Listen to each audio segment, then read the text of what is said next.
அனைவருக்கும் வணக்கம். நான் படித்து ரசித்த கதையை நீங்களும் படித்து கேட்டு மகிழுங்கள். கதை பிடித்திருந்தால் அனைவருக்கும் பகிருங்கள். கமலாவிற்கு திருமணமாகி 2 ஆண்டுகளாகியும் குழந்தை இல்லை. அவளது கணவன் குமரன் வாரத்தில் 3 நாட்கள் அல்லது 4 நாட்கள் மட்டுமே வேலைக்கு செல்வான். கூலி வேலை என்பதால் வருமானம் பெரிதாக இல்லை.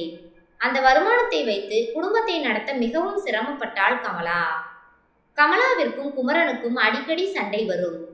கமலா கோபித்து கொண்டு சமைக்காமல் இருந்து விடுவாள். மனைவி சாப்பிடாமல் இருக்கிறாளே என்றவுடன் அவள் என்ன சொன்னாலும் செய்வதாக சொல்லி அவளை சமாதானம் செய்வான். ஒழுக்கமாக 2 வாரம் வேலைக்கு செல்வான். பிறகு பழையபடி வேலைக்கு செல்வதாக சொல்லிவிட்டு மாலையில் வேலை எதுவும் கிடைக்கவில்லை என்று வீட்டிற்கு வருவான். கமலா வேறு வழியில்லாமல் அவனோடு வாழ்ந்து வந்தாள். அவளுக்கென்று யாரும் இல்லை. சொந்தம் என்று இருந்த அப்பாவும் குடித்து குடித்து 2 மாதத்திற்கு முன் இறந்து போனார். கமலாவின் நிலைமைதான் குமரனுக்கும். சொந்த ஊரை விட்டு பிழைப்பதற்காக இந்த ஊருக்கு வந்தவர்கள். அவனது அம்மா மட்டுமே உடன் இருந்தார். திருமணமான 1 மாதத்திலேயே உடல்நிலை சரியில்லாமல் இறந்து போனார். குமரனுக்கு கமலாவை தவிர யாரும் இல்லை. அவளும் அதே நிலைமையில்தான் இருந்தாள். அன்று இரவு வேலை முடிந்து வீட்டிற்கு வந்த குமரன் டீ சாப்பிடுவதற்காக வெளியே சென்றிருந்தான். சிறிது நேரத்திற்கு பிறகு வீட்டிற்கு வந்தவன் மிகவும் பதற்றமுடன் இருந்தான். அவன் கையில் ஒரு சாக்குப்பை இருந்தது. "எங்க, என்னாச்சு? ஏன் இப்படி மூச்சிறைக்க வேகமாக சைக்கிளை ஓட்டிட்டு வர்றீங்க?" என்றாள் கமலா. "கமலா, எதுவும் பேசாத. நான் நம்ம வீட்டு ஓனர்கிட்ட பேசிட்டேன். வீட்டை காலி பண்ணிட்டு போறதா சொல்லியிருக்கேன். நீ நமக்கு தேவையான முக்கியமான பொருட்களை மட்டும் எடுத்துக்கோ. நாம் இன்று இரவு இந்த வீட்டை விட்டு சென்னைக்கு போகிறோம்" என்றான். "ஏங்க, உளராதீங்க. கையில் என்ன பை?" என்று அவன் கையில் இருந்த அந்த சாக்குப்பையை வாங்கினாள். அதன் உள்ளே பார்த்தால் உள்ளே ஒரு சூட்கேஸ் இருந்தது. அதை வெளியே எடுத்து திறந்து பார்த்தவள் அதிர்ந்து போனாள். அந்த சூட்கேஸ் முழுக்க பணம் இருந்தது. வேகமாக அவள் கதவை நோக்கி ஓடி சென்று கதவை தாளிட்டாள். "என்னங்க, ஏது இந்த பணம்?" என்று கேட்டாள். "அதெல்லாம் அப்புறம் சொல்றேன். இதை முதலில் நம்முடைய பெட்டியில் மாற்றி எடுத்து வைத்துக்கொள்" என்றான். இருவரும் மும்மரமாக பணத்தை எண்ணிக்கொண்டிருந்தனர். 1 கோடி ரூபாய் இருப்பதை பார்த்து 2 பேரும் வாயை பிளந்து கொண்டு உட்கார்ந்திருந்தனர். குமரனின் பதற்றம் கமலாவிற்கும் தொற்றிக்கொண்டது. என்ன செய்கிறோம் என்று தெரியாமல் பதட்டத்தில் பணத்தை எண்ணி தன்னுடைய பெட்டிகள் துணிப்பைகளில் பத்திரப்படுத்தினாள். நேரம் இரவு 11 மணி ஆனதும் ஏற்கனவே குமரன் சொல்லி வைத்திருந்த வண்டியை கூட்டிக் கொண்டு வந்தான். வீட்டிலிருந்து அத்தியாவசிய பொருட்களை மட்டும் எடுத்து வண்டியில் ஏற்றினார்கள். குமரனும் கமலாவும் வண்டியில் ஏறிக்கொண்டனர். பணம் பத்திரமாக வைக்கப்பட்டிருந்தது. வண்டி கிளம்பியது. கொஞ்ச தூரம் சென்றவுடன் வண்டி நின்றது. கமலா பயத்தில், "எங்க, வண்டி ஏன் நிற்குது?" என்று கேட்டாள். "நான் தான் நிற்க சொன்னேன். வீட்டு ஓனர்கிட்ட சாவியை கொடுத்துட்டு அட்வான்ஸ் பணத்தை வாங்கிட்டு வந்துடுறேன்" என்று சொல்லிவிட்டு இறங்கினான். சிறிது நேரத்தில் மீண்டும் வந்து வண்டியில் ஏறிக்கொண்டான். வண்டி புறப்பட்டு சென்றது. குமரனிடம், "எங்க, வீட்டு ஓனரிடம் நாம எங்கே போகிறோம் என்று சொல்லிட்டீங்களா?" என்றாள் கமலா. "இல்ல கமலா, திருச்சி போறதா சொல்லியிருக்கேன். நாம எங்க போறோம்னு யாருக்கும் தெரியக்கூடாது. அதனால தான் வண்டியை பக்கத்து ஊரிலிருந்து கூட்டிட்டு வந்தேன். இவருக்கு நம்ம யார் என்றே தெரியாது" என்றான். வண்டி சென்னையில் போய் நின்றது. உடனேயே வீடு ஒன்றை வாடகைக்கு தேடினார்கள். ஒரு வழியாக 2-3 வீடுகளை பார்த்த பிறகு ஒரு படுக்கையறை கொண்ட சிறிய வீடு ஒன்று வாடகைக்கு கிடைத்தது. பொருட்களை இறக்கி வீட்டில் வைத்துவிட்டு பணத்தை கொடுத்து வண்டியை அனுப்பி வைத்தான். குமரன் வீட்டின் ஓரத்தில் உட்கார்ந்தான். "கமலா, எங்க, எப்படி இந்த பணம் கிடைத்தது? நானும் பணத்தை பார்த்த மிரட்சியில் நீங்க சொன்னதற்கெல்லாம் தலையாட்டினேன். எப்படிதான் இந்த பணம் கிடைத்தது என்று கேட்டாள் கமலா. "நான் டீ கடையில் டீ சாப்பிட்டு அப்படியே ஆத்து பக்கமா போகலாம்னு போய்கிட்டு இருந்தேன். அப்போ பைபாஸ் ரோட்டில் ஏதோ விபத்து நடந்திருப்பது தெரிந்தது. நான் சிறிது நேரம் அங்கிருந்து விட்டு ஆற்றை நோக்கி செல்லும் போது ரோட்டின் அருகில் இருந்த முள் புதர் ஒன்றில் இந்த சூட்கேஸ் கிடந்தது. நான் அதை எடுத்து வேறொரு இடத்தில் மறைத்து வைத்துவிட்டு சாக்குப்பை ஒன்றை தேடினேன். சாக்குப்பை கிடைத்த பிறகு சூட்கேஸை சாக்குப்பைக்குள் வைத்து வெகு நேரமாக ஆற்று பகுதியிலேயே ஒளிந்து கொண்டேன். பெட்டியை எடுத்து செல்வதை யாரும் பார்த்துவிடக்கூடாது என்பதற்காக ஆட்கள் வராத நேரத்திற்காக காத்து கொண்டிருந்தேன். ஆட்கள் யாரும் வரவில்லை என்பதை உறுதி செய்து கொண்ட பின்னர் சைக்கிளில் சாக்குப்பையை வைத்து இருள் சூழ்ந்த பகுதியிலேயே சைக்கிளை ஓட்டிக்கொண்டு வீட்டிற்கு வந்து சேர்ந்தேன். நான் ரோட்டில் நின்று விபத்தை பார்க்கும்போது ஏதோ கட்சியை சேர்ந்தவர் விபத்தில் சிக்கியிருப்பது போல தெரிந்தது. நான் பெட்டியை திறந்து பார்த்தபோது அதில் அதிகப்படியான பணம் இருந்தது. எனவே கட்சி தேர்தலில் மக்களுக்காக கொடுப்பதற்காக கொண்டு சென்ற பணமாக இருக்கலாம் என்ற எண்ணத்தில் இந்த பணம் நம்முடையதுதான் என்று நினைத்து கொண்டு அந்த பணத்தை எடுத்துக்கொண்டு வந்துவிட்டேன் என்று ஒரே மூச்சாக சொல்லி முடித்தான் குமரன். ஏங்க, இப்படி சூட்கேஸை தூக்கிட்டு வந்திருக்கீங்களே, நாளைக்கு அந்த விபத்துல இருந்தவங்க போலீஸிடம் சூட்கேஸை காணோம்னு தகவல் சொல்லி போலீஸ் தேடி வந்து விசாரிச்சா என்ன பண்றது என்று கேட்டாள் கமலா. அதுக்கெல்லாம் வாய்ப்பே இல்லை கமலா. விபத்துல கிட்டத்தட்ட 2 பேருமே இறந்து போயிட்டதா தான் சொன்னாங்க. அது மட்டும்தான் என் காதில் விழுந்துச்சு. அப்படியே தேடி வந்தாலும் இவ்வளவு பெரிய சென்னையில நம்மளை கண்டுபிடிக்க முடியாது. அதுக்காகத்தான் நான் சென்னைக்கு வந்துட்டேன் என்றான். இது மிகப்பெரிய தப்புங்க. இருந்தாலும் நமக்கு இருக்கக்கூடிய கஷ்டத்துல இந்த பணத்தை விட்டு கொடுக்கவும் மனசு வர மாட்டேங்குது. இல்லைனா இந்த பணத்தை கொண்டு போய் போலீஸ் ஸ்டேஷன்ல கொடுங்கன்னு சொல்லிடுவேன் என்று மனதில் இருந்த பயத்தையும் ஆசையையும் ஒரு சேர வெளிப்படுத்தினாள் கமலா. குமரன் அவளை எப்படி சமாதானப்படுத்துவது என்று தெரியாமல் அமைதியாக உட்கார்ந்து கொண்டிருந்தான். அவனை ஏறிட்டு பார்த்த கமலா, எங்க இனிமேலாவது நீங்க ஒழுக்கமா இருக்கணும். ஏதாவது ஒரு வேலைக்கு நீங்க கண்டிப்பா போயிட்டு வரணும். இல்லைனா இந்த பணத்தை வைத்து சின்னதா ஏதாவது ஒரு கடையை ஏற்பாடு பண்ணிட்டு பொறுப்பா இருக்கணும். அப்படி இல்லைனா நான் இந்த பணத்தை எடுத்துட்டு போய் போலீஸ்ல கொடுத்து விடுவேன் என்றாள். கமலா, அப்படி மட்டும் பண்ணிராத. நீ சொன்ன மாதிரியே இந்த பணத்திலிருந்து கொஞ்சம் பணத்தை எடுத்து சின்னதா ஒரு கடையை வைத்து உட்கார்ந்து கொள்வோம். நிம்மதியா நம்ம சாப்பிட்டுட்டு நாம உண்டு நம்மை வேலை உண்டுன்னு இருந்துருவோம் என்றான் குமரன். நாட்கள் செல்ல துவங்கியது. பணம் இருந்ததை தவிர வீட்டில் நிம்மதி இல்லை. எனவே குமரனை அழைத்து கொண்டு கமலா மாதந்தோறும் அருகில் இருந்த ஆசிரமம் ஒன்றுக்கு சென்று அங்கு உள்ள மாணவர்களுக்கு ஒருவேளை நல்ல உணவை கொடுத்துவிட்டு வருவதை வழக்கமாக்கி கொண்டாள். 3 மாதங்கள் கடந்து போனது. இந்த 3 மாதத்தில் குமரன் பல நாட்கள் ராத்திரி நேரத்தில் அதிர்ச்சியுடன் எழுந்து உட்கார்ந்து கொள்வான். தூங்கும்போது கனவில் பணத்தை தொலைத்தவர்களுடைய உறவினர்கள் குமரனை வெட்டுவது போன்று அவன் கனவு கண்டு எழுந்து உட்காருவது வழக்கமாக இருந்தது. குமரனை அழைத்து கொண்டு கோவில்களுக்கு சென்று வருவதை வாடிக்கையாக்கி இருந்தாள் கமலா. குமரனிடம் கமலா, அதிகமாக பணம் இருந்தாலே இப்படித்தான் நிம்மதி இல்லாமல் இருக்கும் போல. அதுவும் நேர்வழியில் வந்த பணமாக இருந்தால் கூட பரவாயில்லை, குறுக்கு வழியில் வந்த பணத்தால் எப்படி நிம்மதி இருக்கும் என்று புலம்பி தவித்தாள். ஆனாலும் அவர்களிடமிருந்த வறுமை அவர்களை விட்டு விலகி இருந்தது. கொஞ்சம் கொஞ்சமாக இயல்பான வாழ்க்கையை வாழ முயற்சி செய்து கொண்டிருந்தனர். முடிந்தவரை பிறருக்கு உதவி செய்வதை வழக்கமாக மாற்றிக்கொண்டாள் கமலா. மிகப்பெரிய மருத்துவமனை ஒன்றில் குழந்தை பெற்றுக் கொள்வதற்காக கமலாவும் குமரனும் சிகிச்சை எடுத்துக்கொள்ள ஆரம்பித்தார்கள். கமலாவையும் குமரனையும் பரிசோதித்தவர்கள் குழந்தை பெற்றுக் கொள்வதற்கு அதிகப்படியான வாய்ப்புகள் இருப்பதாக தெரிவித்திருந்தனர். குழந்தை ஒன்று வீட்டிற்கு வந்தால் வீட்டில் நிம்மதி ஏற்படும், மனம் நிம்மதி அடையும் என்று அடிக்கடி கமலா சொல்லிக் கொண்டிருந்தாள். அதற்கான வாய்ப்புகள் பிரகாசமானது. ஒவ்வொரு முறை மருத்துவமனைக்கு சென்று வரும்போதும் நல்ல செய்திகள் மருத்துவர்களால் கிடைத்தது.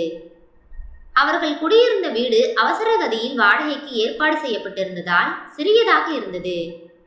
குமரன் பெரிதாக வீடு ஒன்றை பார்த்து குடியேறலாம் என்று கமலாவை வற்புறுத்தினான். ஆனால் கமலாவோ, நம்மிடம் பணம் இருப்பது யாருக்கும் தெரியக்கூடாது, அப்படி தெரியாமல் இருப்பதற்கு இது போன்ற வீட்டில் இருப்பதுதான் நல்லது என்று அவனை கட்டாயப்படுத்தினாள். குமரன் பழைய வீட்டு ஓனரிடம் வீட்டை காலி செய்துவிட்டு வரும்போது கடன் பிரச்சனையால் வேறு வழி இல்லாமல் இரவோடு இரவாக வீட்டை விட்டு காலி செய்து செல்வதாக சொல்லியிருந்தான். குமரனும் கமலாவும் ஊரில் இல்லாததை தெரிந்து கொண்ட அந்த ஊரைச் சேர்ந்தவர்கள் கடன் பிரச்சனையால் ஊரை விட்டு ஓடிவிட்டார்கள் என்று பேசிக்கொண்டனர். அன்று கமலா தன் கணவனோடு ஆசிரமத்திற்கு சென்றிருந்தாள். அப்போது அந்த ஆசிரமத்து நிர்வாகி கமலாவிடம் வந்து, உங்களுக்கு குழந்தை இல்லை என்பதை அறிந்து நான் மிகவும் மனவேதனை அடைந்தேன். நீங்கள் வேண்டுமானால் இங்குள்ள குழந்தைகளில் ஒன்றை தத்தெடுத்துக் கொள்ளலாமே என்று கேட்டார். கமலா அவரிடம், நாங்கள் குழந்தை பெற்றுக்கொள்வதற்கான அனைத்து விதமான பரிசோதனைகளும் செய்து கொண்டிருக்கிறோம். கண்டிப்பாக குழந்தை பிறக்கும் என மருத்துவர்கள் சொல்லி இருக்கிறார்கள். எனவே குழந்தை தத்தெடுக்கும் எண்ணம் எதுவும் இல்லை என்று சொன்னாள். அதன் பிறகு அன்று அங்கிருந்த குழந்தைகளுக்காக கொண்டு சென்றிருந்த விதவிதமான உணவுகளை பரிமாறினாள். மன நிம்மதியோடு வீட்டிற்கு வந்து சேர்ந்தாள். இருந்தாலும் அந்த நிர்வாகி கேட்டது அவள் மனதில் உறுத்தத் தொடங்கியது. எதற்காக அவர் இப்படி கேட்க வேண்டும்? எங்களுக்கு குழந்தை பிறக்காது என்று நினைத்து விட்டாரோ என்று பலவாறாக யோசித்துக் கொண்டிருந்தாள். அடுத்த முறை ஆசிரமத்திற்கு செல்லும் போது அவரிடம், ஏன் குழந்தையை தத்தெடுத்துக் கொள்ள கேட்டீர்கள் என்பது பற்றி பேச வேண்டும் என்று முடிவெடுத்து கொண்டாள். குமரன் வீட்டிற்கு அருகிலேயே இருந்த சிறிய கடை ஒன்றில் மளிகை கடை ஒன்றை நடத்தி கொண்டிருந்தான். புதிதாக வந்த பணம் அவனை வெகுவாக மாற்றியிருந்தது. அவனுடைய நடவடிக்கைகள் முற்றிலும் மாறியிருந்தது. நல்ல கணவனாக நடந்து கொண்டான். அந்த மாதம் ஆசிரமத்திற்கு செல்வதற்கான நாள் வந்தது. ஏற்கனவே ஆசிரமத்து நிர்வாகியிடம் அன்று ஆசிரமத்திற்கு உணவுடன் வருவதாக தகவல் தெரிவித்திருந்தாள் கமலா. தன் கணவனை அழைத்து கொண்டு ஆசிரமத்திற்கு சென்றாள். அங்கிருந்த குழந்தைகள் அனைவருக்கும் வயிறார உணவுகளை பரிமாறினாள். அதன் பிறகு அந்த ஆசிரமத்து நிர்வாகியிடம் சென்று பேசினாள். சென்ற முறை நான் வந்தபோது குழந்தையை தத்தெடுத்துக் கொள்ளுமாறு சொன்னீர்களே, அது என் மனதை வெகுவாக பாதித்தது. எதற்காக அவ்வாறு கேட்டீர்கள் என்றாள் கமலா. நீங்கள் ஒவ்வொரு மாதமும் இந்த ஆசிரமத்திற்கு வந்து இங்குள்ள குழந்தைகளுக்கு நல்ல உணவை கொடுத்துவிட்டு செல்கிறீர்கள். அதனால் நீங்கள் நல்ல வசதியானவர்கள் என்பதை நான் தெரிந்து கொண்டேன். அதே சமயம் நீங்கள் இங்கே வரும்போது உங்களுடைய குழந்தையை எப்போதுமே அழைத்து வந்ததில்லை. அதன் மூலம் உங்களுக்கு குழந்தை இல்லை என்பதையும் தெரிந்து கொண்டேன் என்றவர் சற்று யோசித்துவிட்டு, அதைவிட மிகவும் ஒரு முக்கியமான விஷயம் என்னவென்றால், திருச்சியிலிருந்து ஒரு பையன் புதிதாக போன மாதம் ஆசிரமத்திற்கு வந்தான். திருச்சியில் ஆசிரமத்தில் அவன் 2 மாதமாக இருந்திருக்கிறான். அந்த பையனுக்கு 5 வயது. அந்த ஆசிரமத்தில் இருப்பவர்களால் அவனை பார்த்து கொள்ள முடியவில்லை. மிகவும் வசதியான வீட்டு பையனாக இருந்திருப்பான் போல. ஆதலால் வேறு வழியில்லாமல் அந்த ஆசிரமத்திலிருந்து அந்த பையனை இங்கு அனுப்பி வைத்து விட்டார்கள். இங்கும் அவனை வைத்துக் கொள்வதற்கு நாங்கள் மிகவும் சிரமப்படுகிறோம். அவனால் அவனது தாய் தந்தையை பிரிந்து இங்கே இருக்க முடியாமல் சிரமப்படுகிறான். அதனாலேயே உங்களிடம் அவ்வாறு கேட்டேன். நான் தவறாக கேட்டிருந்தால் மன்னித்து விடுங்கள் என்றார். கமலா அந்த பையனை பார்க்க வேண்டும் என்று சொன்னாள். அவரும் அந்த பையனை கமலாவுக்கு அறிமுகப்படுத்தினார். கமலா அந்த பையனுக்கு கொண்டு வந்திருந்த சாக்லேட்டுகளை கொடுத்துவிட்டு வீடு வந்து சேர்ந்தாள். அடுத்த நாள் மருத்துவமனைக்கு சென்றாள் கமலா. மருத்துவமனையில் அவளை பரிசோதித்துவிட்டு கரு உண்டாகி இருப்பதாக தெரிவித்தனர். மகிழ்ச்சியில் அவள் மனம் துள்ளியது. உடனடியாக தன்னுடைய போனை எடுத்து குமரனுக்கு தகவல் தெரிவித்தாள். குமரன் கடையை அடைத்துவிட்டு நேராக மருத்துவமனைக்கு வந்து கமலாவை கட்டிக்கொண்டான். இருவரும் அங்கிருந்து வீட்டிற்கு வந்து சேர்ந்தனர். கமலா மிகவும் மகிழ்ச்சியாக இருந்தாள். அந்த மகிழ்ச்சியில் குமரனிடம் கமலா, எங்க நேற்று ஆசிரமத்திற்கு போயிருந்தோம் அல்லவா, அப்போது அந்த ஆசிரமத்து நிர்வாகி ஒரு பையனை எனக்கு அறிமுகப்படுத்தினார். அந்த பையன் மிகவும் வசதியான பையனாம். ஆசிரமத்தில் இருக்க மிகவும் கஷ்டப்படுவதாக சொன்னார். அந்த பையனை தான் போன முறை சென்றபோது தத்தெடுத்துக் கொள்கிறீர்களா என்று கேட்டிருக்கிறார். எனக்கும் அந்த பையனை பார்த்தபோது மனதுக்குள்ளாக ஏதோ ஒரு நெருடல் ஏற்பட்டது. அந்த பையனின் முகம் என்னை மிகவும் பாதித்தது. நாம் வேண்டுமானால் அந்த பையனை தத்தெடுத்துக் கொள்ளலாமா என்று கேட்டாள் கமலா. என்ன கமலா பேசுற? உன்னோட வயிற்றுல இப்பதான் குழந்தை வளர ஆரம்பிக்குது. இப்ப போய் எதுக்கு அந்த பையனை தத்தெடுக்கணும்? நமக்குன்னு ஒரு குழந்தை இருக்கும்போது எதுக்காக ஒரு அனாதை பையனை தத்தெடுத்து நம்ம குழந்தையா வளர்க்கணும்? அதெல்லாம் வேண்டாம் என்றான் குமரன். நீங்கள் சொல்வதும் சரிதான் என்றாள். கமலாவை மிகவும் அக்கறையுடன் கவனித்துக் கொண்டான் குமரன். அடுத்த முறை ஆசிரமத்திற்கு செல்லும் போது அந்த பையன் ஓடி வந்து கமலாவை கட்டிக்கொண்டான். வெகு நேரம் கமலா அவனை தன்னுடன் வைத்துக் கொண்டாள். கமலாவும் குமரனும் வீட்டிற்கு கிளம்பும் போது அந்த பையன் கமலாவுடன் செல்வதாக சொல்லி அடம் பிடித்தான். நிர்வாகி அந்த பையனை வலுக்கட்டாயமாக கமலாவிடமிருந்து பிரித்து உள்ளே இழுத்துச் சென்றார். கமலாவுக்கு மனம் ஏதோ செய்தது. நம்மிடம் இருக்கும் பணத்திற்கு எத்தனை பிள்ளைகளை வேண்டுமானாலும் வளர்க்கலாம்.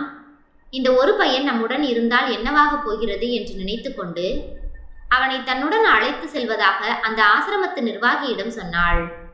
அவள் சொன்னபோது முதலில் தயங்கிய குமரன் பிறகு, கமலா, உன்னுடைய முடிவுதான் என்னுடைய முடிவு. நீ என்ன முடிவெடுத்தாலும் எனக்கு சம்மதம் என்றான்.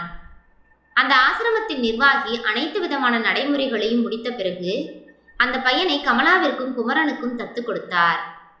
அவர் கமலாவிற்கு மிகவும் நன்றி கடன் பட்டிருப்பதாகவும், இது போன்ற குழந்தைகளை யாராவது தத்தெடுத்து கொண்டால் அவர்கள் மிகப்பெரிய புண்ணியத்தை அடைவார்கள். இது கடவுளின் குழந்தை, கண்டிப்பாக உங்கள் வாழ்க்கையில் நிம்மதி வந்து சேரும். இந்த குழந்தை உங்களுக்கு அனைத்து விதமான வளங்களையும் கொடுப்பான் என்று ஆசீர்வதித்து அனுப்பி வைத்தார். அந்த பையனை வீட்டிற்கு கொண்டு வந்த ஒரு மாதத்தில் அந்த பையன் அம்மா அம்மா என்று கமலாவிடம் மிகவும் பாசமுடன் இருந்தான். குமரனும் கமலாவிற்காக அந்த பையனை தன் மகனாக ஏற்றுக்கொண்டு அன்பு செலுத்த தொடங்கியிருந்தான். புதிதாக ஒரு குழந்தை வயிற்றில் வளர்ந்து வருகிறது. வீட்டோடு ஒரு 5 வயது சிறிய பையன் வேறு வந்துவிட்டதால் வேறு வழி இல்லாமல் வீட்டை காலி செய்ய வேண்டிய சூழல் ஏற்பட்டது. அந்த தெருவிலேயே மிகப்பெரிய வீடு ஒன்று காலியானது. குமரன் அந்த வீட்டிற்கு சென்று விடலாம் என்று கமலாவை வற்புறுத்த கமலாவும் வேறு வழியில்லாமல் சம்மதித்தாள். கமலாவிற்கு வீடு மிகவும் பிடித்திருந்தது. கமலா வீட்டை காலி செய்துவிட்டு கொண்டு வந்த பொருட்களை மிகவும் அழகாக அந்த வீட்டில் அடுக்கி வைத்துக் கொண்டிருந்தாள். அதேபோல் தாங்கள் கொண்டு வந்திருந்த பணத்தில் செலவாகியிருந்த 3 லட்சம் போக மீதமிருந்த 97 லட்சம் ரூபாயும் அங்கு இருந்த கபோர்டுகளில் பத்திரமாக அடுக்கி வைத்தாள். அப்போதுதான் அவளுக்கு ஒரு விஷயம் ஞாபகத்திற்கு வந்தது. இந்த சூட்கேஸின் முன்பக்கத்தில் 2 கார்டுகள் இருந்தது. அதை அப்போதைக்கு தேவைப்படும் என்று எடுத்து தன்னுடைய பையில் போட்டு வைத்திருந்தாள் கமலா. பணத்தை அனைத்தையும் பத்திரப்படுத்திவிட்டு அந்த கார்டுகளை எடுத்து பார்ப்பதற்காக சென்றாள். அது ஒரு ஆண் மற்றும் பெண்ணின் ஆதார் கார்டு. அதை பார்த்தவுடன் அந்த விபத்தில் இறந்து போனவர்கள் இவர்கள்தான் என்பதை உறுதிப்படுத்தி கொண்டாள் கமலா. குமரன் வந்தவுடன் அவனிடம், எங்க ஏதோ கட்சிக்காரங்க 2 பேர் இறந்து போனதாக சொன்னீங்க. இங்க பார்த்தா ஒரு கணவனும் மனைவியும் தான் இறந்து போயிருக்காங்க. இதோ அவர்களுடைய ஆதார் கார்டு உள்ளது என்றாள். தெரியவில்லை. இருட்டில் அங்கு நின்றவர்கள் பேசிக்கொண்டிருந்தது என் காதில் விழுந்தது. எனக்கு விபத்தில் இரத்த காயத்துடன் இருப்பவர்களை பார்த்தால் மயக்கம் வரும் என்பதால் நான் அங்கு செல்லவில்லை. என் காதில் கேட்டதைத்தான் நான் உனக்கு சொன்னேன் என்றான். அந்த கார்டை வாங்கி பார்த்தவன் அதிர்ந்து போனான். அந்த கார்டில் இருந்த பெயரை குமரனிடம் பலமுறை அந்த பையன் சொல்லி இருக்கிறான். குமரனின் முகம் வியர்ப்பதைக் கண்டு, ஏங்க என்னாச்சு, இவங்களை ஏற்கனவே உங்களுக்கு தெரியுமா என்று கேட்டாள் கமலா. இல்லை கமலா, இந்த கார்டில் இருக்கக்கூடிய சுமதி என்ற பெயரை அந்த பையன் என்னிடம் பலமுறை சொல்லியிருக்கிறான். நீ கவனித்திருக்கிறாயா என்று கேட்டான். கமலாவிற்கு படபடவென்று வந்தது. வீட்டிற்கு வெளியில் விளையாடி கொண்டிருந்த அந்த பையனை கூப்பிட்டு அந்த ஆதார் கார்டை காண்பித்து, இவர்கள் யார் என்று உனக்கு தெரியுமா என்று கேட்டாள் கமலா. அம்மா என்று சொன்னான் அந்த பையன். அவனை தன்னோடு கட்டிக்கொண்டாள் கமலா. அந்த பையனை பற்றிய முழு விவரத்தையும் ஆசிரமத்தில் கேட்டு தெரிந்து கொள்ள வேண்டும் என்ற எண்ணத்தில் அடுத்த நாள் தன் கணவனை கூப்பிட்டு கொண்டு ஆசிரமத்திற்கு சென்றாள். ஆசிரமத்து நிர்வாகியிடம் கேட்டபோது அவர், இந்த பையனின் அப்பா அம்மா விபத்தில் இறந்து விட்டார்கள். இந்த பையனின் உறவினர்கள் பையனை பார்த்து கொள்ளாமல் அனாதை ஆசிரமத்தில் சேர்த்து விட்டார்கள். இப்போது இந்த பையனுடைய சொத்துகள் அவர்கள் வசம் சென்று விட்டது என்றார். வீட்டிற்கு வந்து சேர்ந்த கமலா குமரனிடம், எங்க ஏதோ ஒரு காரணத்தால் தான் இந்த பணம் நம்மிடம் வந்து சேர்ந்திருக்கிறது. இந்த பணத்திற்கு சொந்தக்காரன் இந்த பையன்தான். இந்த பையனையும் நம்மிடம் வந்து சேர்த்திருக்கிறது. இந்த பையனை கடைசி வரை நாம் பத்திரமாக பார்த்து கொள்ள வேண்டும் என்றாள் கமலா. கண்டிப்பாக மிகப்பெரிய பள்ளியில் இந்த பையனை சேர்த்து படிக்க வைப்போம் என்றான் குமரன். அவர்கள் இருவரின் மனதில் நாம் தவறு செய்துவிட்டோம் என்று ஆழமாக பதிந்திருந்த எண்ணம் முற்றிலுமாக மறைந்து போனது. கமலாவிற்கு பிரசவத்தில் பெண் குழந்தை பிறந்தது.